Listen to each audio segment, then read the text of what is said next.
अस्सलाम वालेकुम, मैं हूं राना तान शबीर खान।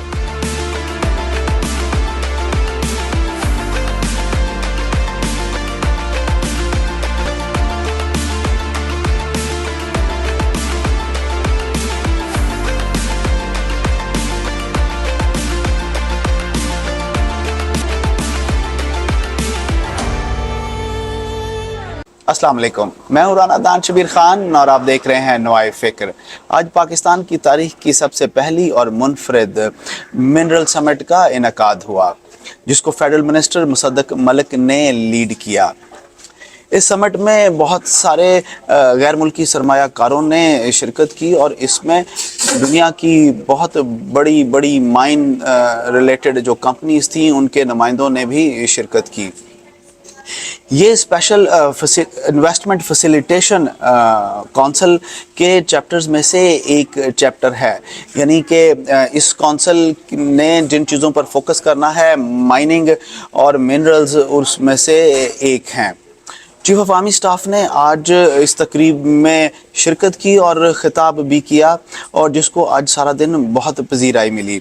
उसमें उन्होंने कहा कि हम सब की माशरती ज़िम्मेदारी है कि हम मिलकर मुल्क की मईशत की बहाली के लिए काम करें।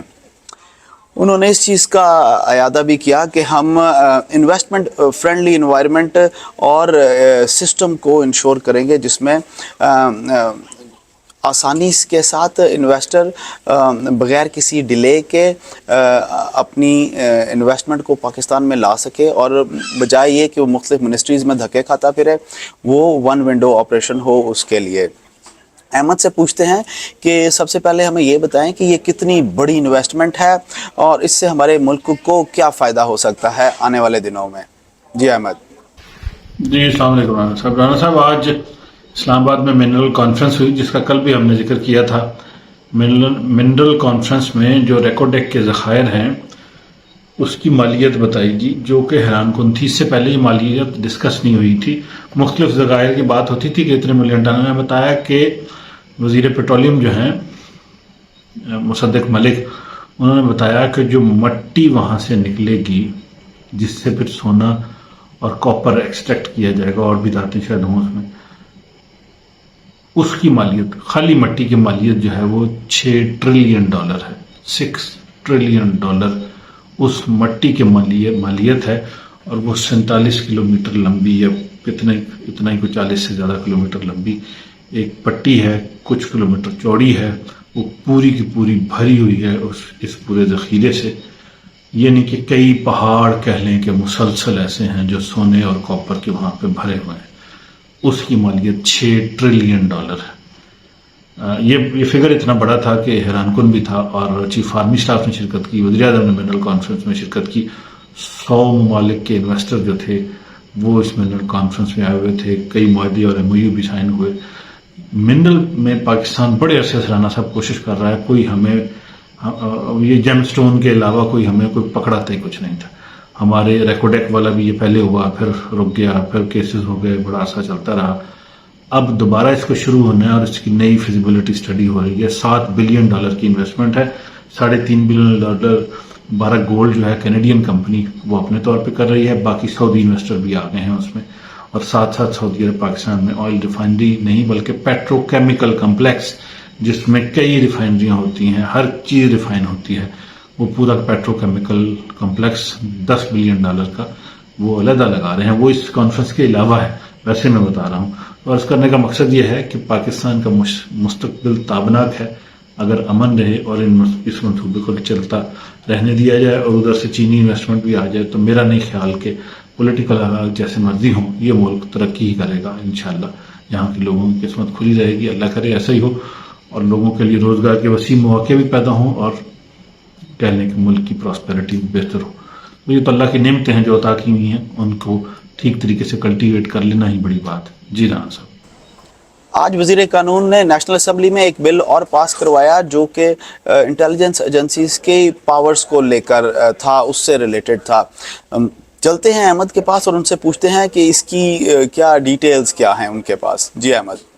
जी राना साहब आज कौमी असम्बली ने तो बिल पास कर दिया, अब सेनेट शायद पास कर देगा उसको जल्दी।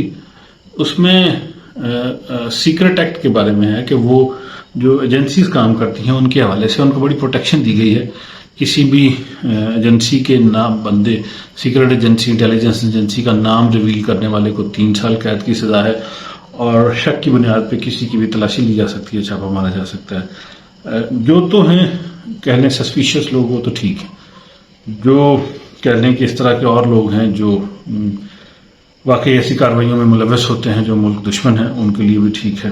لیکن مجھے آج بھی یاد ہے کہ گمشدہ افراد کا ایک بل پیش ہو گیا, ایک دفعہ گمشدہ افراد کا ایک بندہ پیش ہو گیا سپریم کورٹ کے اندر, میں اس ہیئرنگ میں موجود تھا, جس میں یہ کہا گیا کہ ایک فیملی میں جن کا ملازم اس طرح کی انٹیلیجنس ایجنسی کا تھا, وہ کسی سے شادی کرنا چاہتا تھا, اگلے لوگ مان نہیں رہے تھے, تو اس نے لڑکی سمیت پورے خاندان کے مختلف لوگوں کو اٹھا کے مختلف جگہوں پہ قید کر دیا, اپنی انٹیلیجنس کی پاور یوز کی, اور الٹیمیٹلی پھر یہ ہوا کہ وہ فیملی کو ڈھیر تنگ کرتا رہا. وہ لوگ بہت مجبور اور تنگ آ گئے, وہ لوگ ملے ہی نہیں. اب اگر ایسے کیسز ہوں, اور یہ ہوتے کم ہیں, یہ ضروری نہیں ہے کہ بہت زیادہ تعداد میں, کم ہوتے ہیں اور نیگیٹو لوگ ہوتے ہیں جو اس کا مس یوز کرتے ہیں, کرتے ضرور ہے, یہ ایسے کوئی نہیں. میرا خیال ہے اس بل میں شاید اس ترکیبی کو پروویژن رکھی گئی ہو, رکھی ضرور جانی چاہیے اگر نہیں بھی رکھی گئی, تاکہ ایسے لوگوں کو یہ مس یوز آف پاور ہے. مس یوز آف پاور خیر ایجنسی میں کیا, گورنمنٹ میں کسی بھی جگہ پہ ہو, ہم نے بڑی جگہوں میں دیکھا ہے سرکاری گاڑیوں کے اوپر کتے گھوم رہے ہوتے ہیں, لوگ اپنے کتوں کو سیریں کروا رہے ہوتے ہیں, اعلیٰ افسران کے بچے گاڑیوں کو لے کے ناران کا گان کی سیر کر رہے ہوتے ہیں, ساتھ میں ان کے کتے بھی ہوتے ہیں. تو یہ جو ہے وہ پاور کا مس یوز ہے. ایک سائڈ پہ آپ باپڈا کے بلوں میں ٹی وی کا اور ریڈیو کا بل بھی لے رہے ہیں جس کو سنتا کوئی نہیں ہے, اور دوسری سائڈ پہ پاور کا مس یوز جو ہے وہ کافی زیادہ ہے پاکستان میں. بہت زیادہ تو نہیں ہے لیکن ہے ضرور, اس کو روکنا بھی ضروری ہے.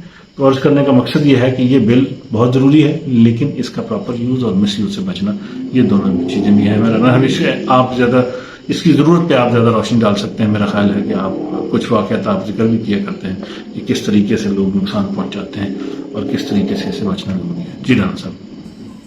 احمد, مس یوز آف پاور تو پاکستان میں صدر مملکت سے لے کر نیچے چپڑاسی تک کرتا ہے, جس کا جتنا بس چلتا ہے وہ اپنی نیوسنس ویلیو دکھانے کی کوشش کرتا ہے. پاکستان کے اندر ایک بڑا مربوط چیک اینڈ بیلنس کا نظام موجود ہے, اور اس چیک اینڈ بیلنس کے نظام کو قانون کی حکمرانی یعنی لا, ملٹری لا جو ہے وہ بیک کرتی ہے. یعنی جب میں یہ کہتا ہوں تو اس کا مطلب یہ ہے کہ جب پھڑے گئے تو پھر معافی کوئی نہیں. اور جب ملٹری لا حرکت میں آتا ہے تو وہ نہ آپ کا رینک دیکھتا ہے, وہ یہ نہیں دیکھتا کہ آپ نے اس جرم کو کرنے سے پہلے کتنے کو اچھے کام کیے ہوئے ہیں, آپ کے تعلقات کیسے ہیں, آپ کو آپ کے کیے کی سزا ضرور ملتی ہے. اور اس کی سب سے بڑی نشانی یہ ہے کہ اگر اس وقت پاکستان میں کوئی ایک ادارہ ایسا موجود ہے جو انٹیکٹ ہے, ڈسپلنڈ ہے, ایفیکٹو ہے اور ایفیشنٹ ہے, تو وہ صرف اور صرف پاکستان آرمی ہے. سیاست کی طرف واپس آتے ہیں. وزیر اعظم صاحب نے آج ایک سٹیٹمنٹ دی جس میں انہوں نے اپنے ہمسایہ ممالک کے ساتھ اچھے تعلقات رکھنے کا عندیہ دیا. چلتے ہیں احمد کے پاس اور ان سے پوچھتے ہیں کہ ان کی اس سٹیٹمنٹ کو وہ کیسے لیتے ہیں, ان کا انالیسس لیتے ہیں. جی احمد. رانا صاحب, آج میں ایک لطیفہ پڑھ رہا تھا, کسی جگہ پہ لکھا ہوا تھا کہ ایک ان کی گئی ایک ہماری گئی, سکور برابر. ایک خاتون بھارت سے پاکستان آئی اور ایک پاکستان سے بھارت گئی, دونوں پب جی کھیلتے کھیلتے گئیں, بچوں کو ساتھ لے گئیں, شادیاں کر لیں, بلا بلا بلا, اور لکھا ہوا تھا سکور برابر ہے اس وقت. آگے دیکھتے ہیں کیا ہوتا ہے. آگے یہ ہوا ہے کہ وزیر اعظم پاکستان نے بیان دیا اور انہوں نے کہا ہے کہ وار جو ہے, جنگ جو ہے وہ پاسبل نہیں ہے, دونوں کے لیے بہت خطرناک ہے. ہم بھارت سے ہر قسم کی بات چیت کے لیے تیار ہیں. بڑی مثبت بات ہے ان کی اس قسم کی کھلم کھلا اسٹیٹمنٹ, اور بالکل آخری دنوں میں جب وہ جا رہے ہیں ان کی یہ اسٹیٹمنٹ کافی پازیٹیو ہے. اگر گورنمنٹ آف پاکستان یہ طے کر لیتی ہے, بھارت سے بات چیت شروع کر دیتی ہے, تجارت اور فلمیں اس طرح کا انٹریکشن شروع ہو جاتا ہے, کشمیر کے مسئلے بھی بات چیت ہوتی ہے, اس پہ بھی نرمی, دونوں سائڈ سے نرمی دکھائی جاتی ہے, اور لوگوں کا بھی آنا جانا رہتا ہے. جیسے کشمیری لیڈران ہیں وہ جیل میں ہیں, ان کے بچے کچھ ادھر ہیں, مشال ملک ہیں, ان کی بیٹی ہیں ادھر.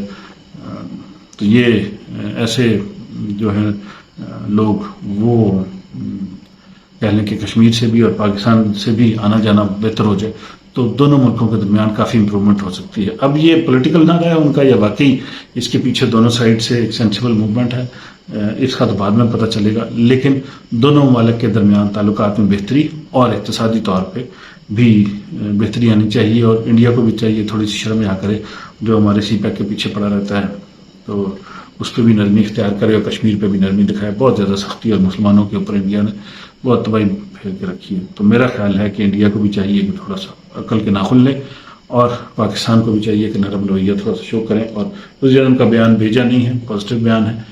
अब आगे देखते हैं कि अच्छा क्रिकेट का भी शोर शराबा चल निकला है, एशिया का वर्ल्ड कप आ रहा है, दोनों की टीमों के मैच भी होंगे और दोनों में देखते हैं कौन जीतता है। ये भी एक किस्म का वो कह लें कि बहुत ज़्यादा नर्व के ऊपर सवार रहते हैं मैच दोनों ममालिक के। तो जो भी जीतेगा बहरहाल वो अच्छी बात है, लेकिन दोनों के आपस में सीरीज भी हो जाए ताकि ताल्लुकात में मजीद बेहतरी आ जाए, तो उसमें कोई बुराई नहीं। तो ये मुस्बत चीज़ें हैं। पाकिस्तान और भारत के दरमियान ताल्लुकात में बेहतरी होनी चाहिए। इलाके में अमन के लिए भी ये बहुत ज़रूरी है, और कह लें कि मुल्कों की तरक्की के लिए भी ज़रूरी है, और एक मुस्बत कदम है। जी राना साहब, आप इस पर मजीद बेहतर डालिए। ख़वातीन और हज़रात, पाकिस्तान के लोगों को जो मसाइल दरपेश हैं उनका डायरेक्ट अलग पाकिस्तान की गिरती हुई माशी सूरत हाल से है। पाकिस्तान एक बहुत वाइब्रेंट मुल्क है जिसमें वसाइल की कमी नहीं है।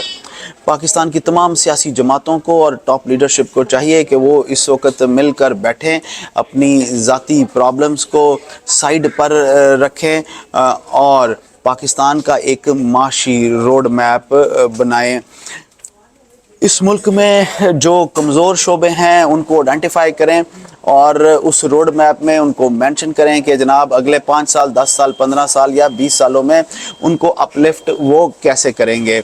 और वो सब लीडर्स कौम से ये वादा भी करें कि चाहे कोई भी हुकूमत में होगा वो इस रोड मैप को फॉलो करेगा, और जो हुकूमत में नहीं है वो हुकूमत की उसमें मदद करेगा। लेकिन क्या ऐसा होगा? क्या मियाँ साहब इमरान खान साहब के साथ बैठने के लिए तैयार हैं? अगर मैं इसको उल्टा कर लूँ या कि जी जनाब, क्या इमरान खान साहब मियाँ साहब के साथ या जरदारी साहब के साथ बैठने के लिए तैयार हैं?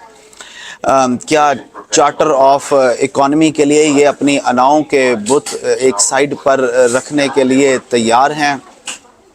अगर ये तैयार हैं तो सिर्फ़ और सिर्फ दोबारा हुकूमत में आने के लिए, जोड़ तोड़ के लिए, लोटेबाजी के लिए, झूठा और सच्चा बयानिया बनाने के लिए। मैं आपसे इजाज़त लूँगा। अल्लाह आप सबको आसानियाँ नसीब फरमाए और आसानियाँ तकसीम करना नसीब फरमाए। अस्सलाम वालेकुम।